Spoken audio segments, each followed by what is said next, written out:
Hello everybody, welcome back to my channel.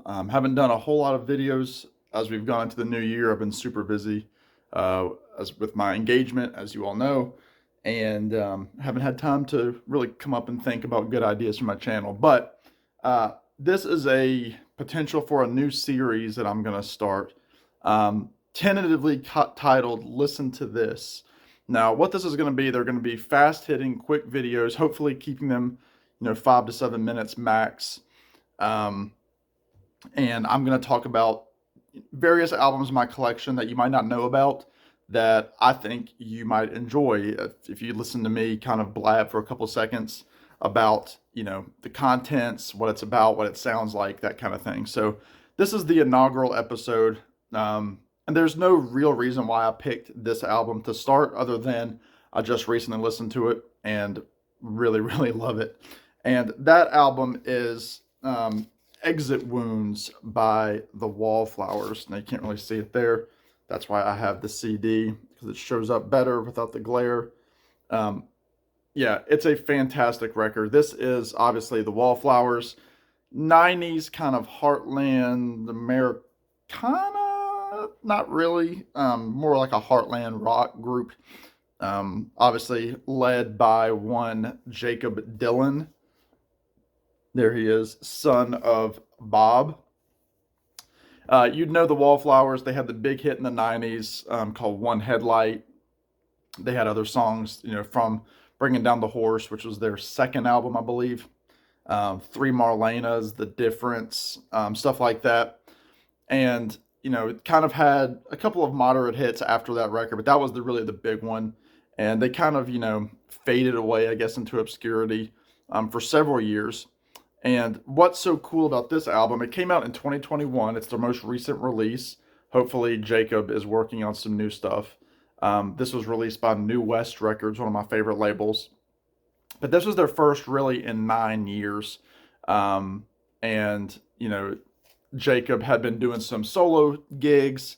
He had been put out a couple of solo albums himself. He had put out the fantastic documentary Echo in the Canyon, which explores the Laurel Canyon music scene in the 60s with all sorts of great interviews with David Crosby, Roger McGuinn, Tom Petty.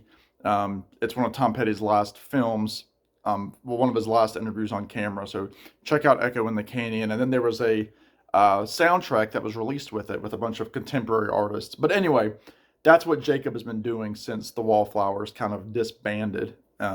Even though really this album is essentially Jacob Dylan, in all but name, because everybody that's with him on this record are pretty much touring session players who are, kind of rotating with him now as he's touring pretty heavily behind this record. But some names you might know, it's produced by Butch Walker, who was a big producer. He actually has a music career. He's been part of a couple of heavy metal glam rock groups.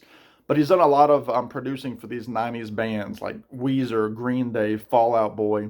I think he did some work even with Taylor Swift on her Red album, Ed Sheeran. He's worked with a ton of people. Pink, Panic at the Disco. He's kind of been all over the spectrum in like the pop world, the alt world, the grunge, the punk from the 90s to early 2000s kind of thing. And he puts a great production note on this record. It sounds fantastic. It's got, hints of, obviously you hear Jacob Dylan. He's got that kind of raspy voice. Some critics consider him almost like a Warren Zevon kind of singer, which I don't really see as much, but he's got that gruff kind of voice. It's a cleaner voice than his dad, though. And, obviously he's pulling from his influences, whether it's Tom Petty, Bruce Springsteen, maybe even his dad a little bit, Jackson Browne, people like that. He's got influences all over this record. And some standout tracks, if you don't know them, the opening track is called Maybe Your Heart's Not In It No More, which is a great kind of ballad, mid-tempo kind of thing. Singer Shelby Lynn, who sings, I think, on 4 or 5 of the tracks on this record, provides some great counter vocals to Jacob throughout the record. So she's a really kind of a sweet voice versus Jacob's gruffer voice and tone. But Maybe Your Heart's Not In It No More is a great mid-tempo tune. Roots and Wings is the second song. That was the single off of this record. It has this great kind of effect on the guitar playing, great drumming. It's got some mandolin in there, but it's just a great Heartland rock kind of mid-tempo tune. Probably the heaviest song, well, the rockiest song on here is called "Who's That Man Walking Around My Garden." It's got some great kind of electric guitars at the beginning, and just great vocals, great drumming by the band. So check those songs out if you don't know them. But this came out again 2021 post COVID. But the songs were written I think in 2019, so there was some delay on that. But he wanted to put it out after the pandemic had kind of settled down a bit. But I think it's a solid record. I think it stands up right with Bringing Down the Horse, which again is their biggest album with their hits on it.